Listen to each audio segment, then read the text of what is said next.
지금까지는 평면으로 가공하는 1차 가공 과정에 대해서 보여드렸고요. 지금부터는 지금 보여지는 대로 이 형태로 가공하는 2차 가공 과정을 보여드리겠습니다. 그러기 위해서는 먼저 화면에 보여지는 형상의 본을 하나 만들어야 됩니다. 1차 가공을 완료한 상태의 문살의 상단 모습입니다.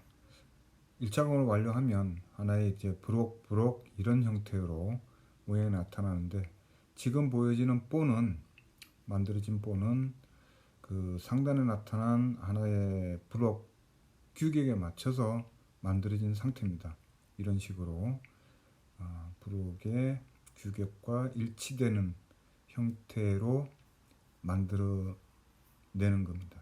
형상은 개별적으로 판단해서 만드는데, 대부분의 민꽃살문의 경우에는 외측에는 큰 원, 아래쪽에는 안으로 들어간 원, 좌우에 한 7-8mm 정도 지름의 원, 그 다음에 그 사이에 2-3mm, 3-4mm 정도의 지름을 가진 반원이 들어가는 형태로 되고, 복사는 현재 이런 상태로 복사를 하고, 또 형상이 뒤집어져 있는 경우에는 뒤집어서 복사를 계속 해나가면 됩니다. 만들어진 본을 가지고 가공하고자 하는 살의 상단면에 복사를 계속 해나갑니다. 본의 형태는 개인적으로 다양하게 만들 수는 있겠지만, 저는 전통 방식의 가공 형태를 그대로 따라서 만들었습니다. 복사를 하는 방식은 최초에 마름질 했을 때 그어놓은 기준선, 연필선이죠. 기준선에 맞춰서 본도 그대로 복사를 해 나가면 됩니다. 반복해서 전체 살에 대한 복사 작업을 시행을 합니다.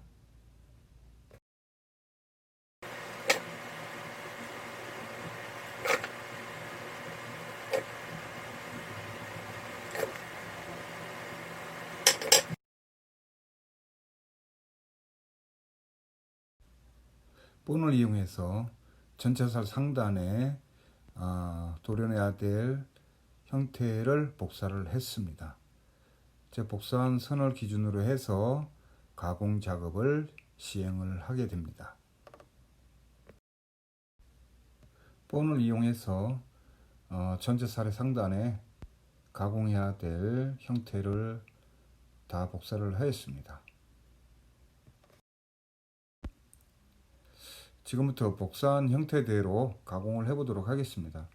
가공 방법은 여러 가지 방법이 있겠지만, 저는 조각도를 이용해서 가공을 해보도록 하겠습니다. 스캇이라는 기계를 이용해서 작업을 하게 되면 단면도 깨끗하고 좀 쉽고 빠르게 할 수 있지만, 저는 조각도를 이용해서 하는데, 조각도를 이용하게 되면 결과물이 좀 깔끔하지 못한 부분이 있고, 또 가공 형태가 전체 문살의 형태가 동일하게 나오지 않는다는 그런 단점을 좀 가집니다. 또 하나 중요한 것은 조각도가 워낙 예리하기 때문에 작업 중에 손을 다친다든가 하는 위험이 발생할 수 있습니다. 그래서 조각도를 이용할 때는 항상 조심해서 천천히 작업을 하셔야 됩니다. 어찌됐건 조각도를 이용해서 전체 문살의 복사된 형태대로 계속 가공을 해나가게 됩니다.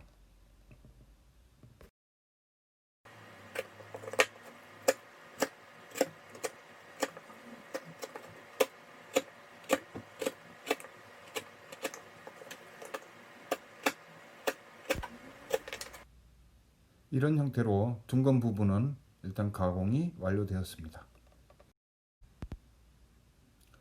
복사한 형상 중에는 아주 가느다란 홈이 있습니다. 지름이 약 5mm 정도 되는데, 이 부분은 지름이 한 5mm 이하의 조각도를 가지고 조심스럽게 파나가야 됩니다.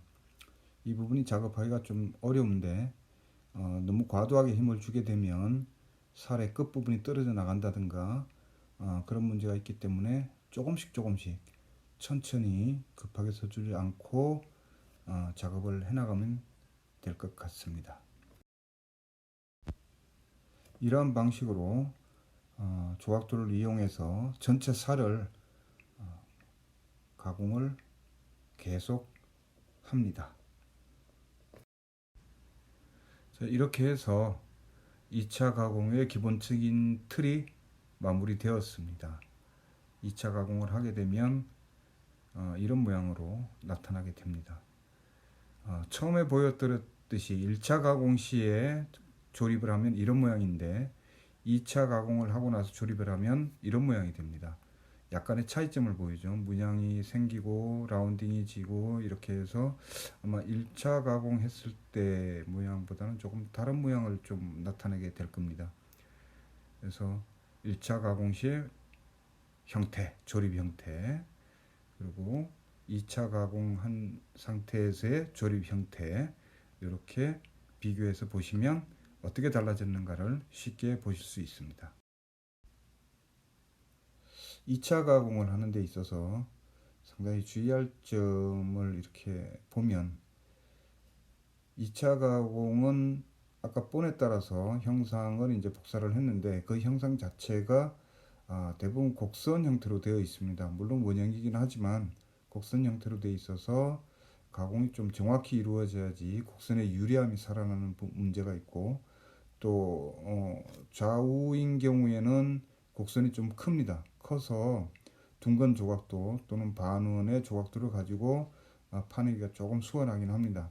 근데 양 끝단의 부분, 수직 방향의 부분에는 지름이 5mm 정도밖에 안 되는 반원의 형태가 존재하고 있기 때문에 그 부분에 대한 가공이 더욱 조심스럽게 진행이 돼야 될 걸로 보여지고요. 문살 가공에 있어서 특이한 점이라고 보면 작업을 이렇게 하다가 만일은 날개가 떨어지거나 중간에 약한 부분이 부러진다 그러면 이 살 하나를 처음부터 마름질을 해서 톱질을 하고 다시 만들어야 되는 그런 힘겨운 작업을 또 반복해야 되는 문제가 있습니다. 그래서 저한테 이런 전통 창호를 가르쳐 주신 스승님도 항상 말씀하시기를 빨리 하는 게 잘하는 게 아니라 천천히 정확하게 하는 게 잘하는 것이다 라고 말씀을 하셨고, 그런 의미에서 아마 거북이를 저한테 선물을 해주신 것 같습니다. 어찌되었건 창호의 어떤 문살을 만드는 과정은 천천히 조심스럽게 급하지 않게 작업을 해야 되는 게 가장 큰 유의사항이 아닌가 그렇게 생각이 됩니다. 일단 반복해서 작업을 전 문살에 대해서 시행을 해 나가면 됩니다.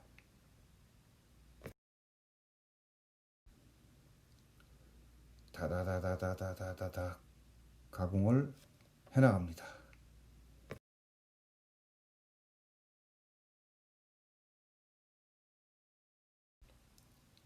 자, 이렇게 해서 살의 좌우 둥근 부분, 한 부분은 볼록 튀어나온 부분, 한 부분은 쏙 들어간 부분, 이렇게 가공이 끝났고, 또 그 사이사이에 아주 지름이 작은 원형의 어떤 홈도 가공이 끝났습니다.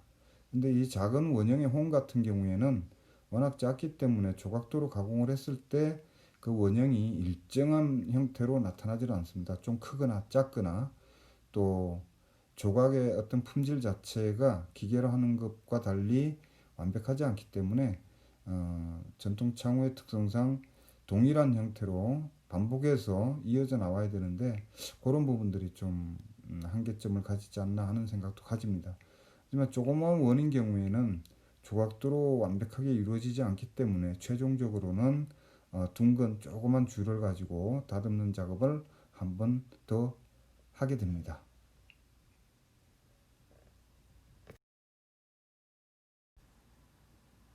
자, 이렇게 해서 전체 살에 대해서 이 본에 따라서 그려진 형상대로 외형 가공이 끝났습니다. 그러면 여기서 마무리가 되느냐 하면 한 가지 작업이 더 나와 있습니다. 바로 이 지점에 한 지름 2mm 정도의 반원형의 홈을 내줌으로써 좀 더 시각적으로 미적 감각을 살려내는 겁니다. 근데 원형의 크기가 워낙 작기 때문에 칼이나 다른 도구로는 작업이 좀 어렵고 그래서 동그란 가느다란 줄을 가지고 살살살 갈아내는 형태로 가공을 하게 됩니다. 끝단에서 한 2mm 정도 들어온 지점에 반원형의 곡선 형태를 만들어내는 과정입니다.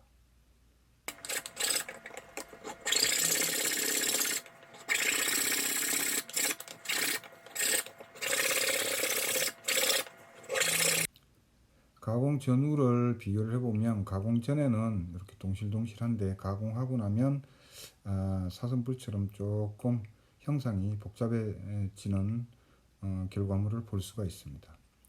가공 전후의 조립 상태를 한번 비교를 해봤습니다.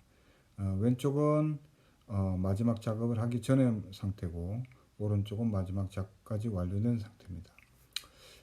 마지막 작업을 하기 전에 상태는 가운데 원이 조금 두리뭉실하다 그래야 되죠. 이 자체로도 문양 자체는 크게 나쁘지 않은 것으로 이렇게 보여지긴 합니다. 네? 가공을 하고 나면 가운데 원 부분이 조금 더 각이 지고 모양이 좀 형상이 좀 더 복잡해지는 그런 결과 상태를 볼 수가 있습니다.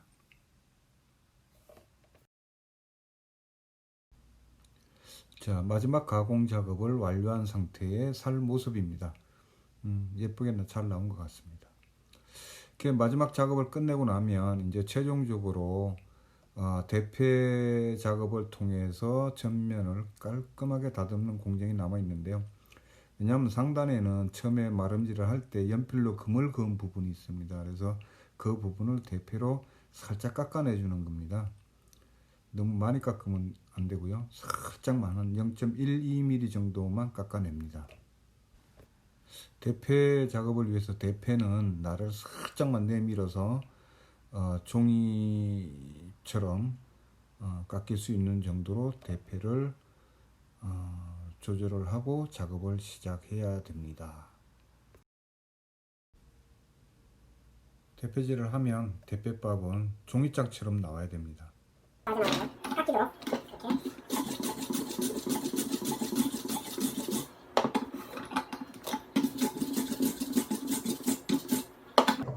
자, 이렇게 해서 전면의 살이 깨끗하게 연필금이 없어지고 이렇게 매끈하게 정리가 됐습니다.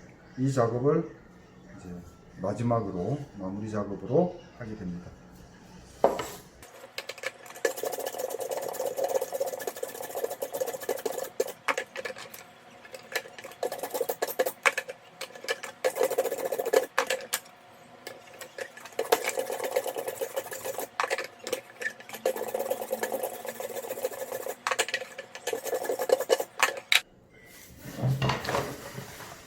자, 이렇게 해서 살의 전면 대패질이 끝났습니다. 마지막 대패 작업을 완료를 하였습니다. 쌀의 상태를 보시면 깔끔하죠. 전면이 연필금이 싹 다 지워졌습니다. 그러면 2차 가공이 끝났기 때문에 일단 조립 상태가 어떤지 조립을 한번 해보도록 하겠습니다.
좌측에서 우측으로, 우측에서 좌측으로 떨어지는 살의 조립이 일단 마무리되었습니다.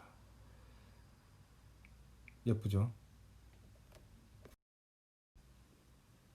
그러면 마지막으로 긴 살, 세로살 조립을 해보도록 하겠습니다. 꽃살류나 이런 소설빗살 같은 경우에 세로살로 조립할 때가 가장 조심스럽고 또 신중을 기해야 할 작업 공정인 것 같습니다. 조금만 잘못하면 조립하는 과정에서 살이 부러지거나 이런 문제가 발생할 수 있고, 또 과도하게 힘을 주게 되면 밑에 있는 촉 부분이 떨어져 나가기도 합니다. 그래서 좀 부드럽게 차근차근 조심스럽게 조립을 해 나갈 필요가 있겠습니다.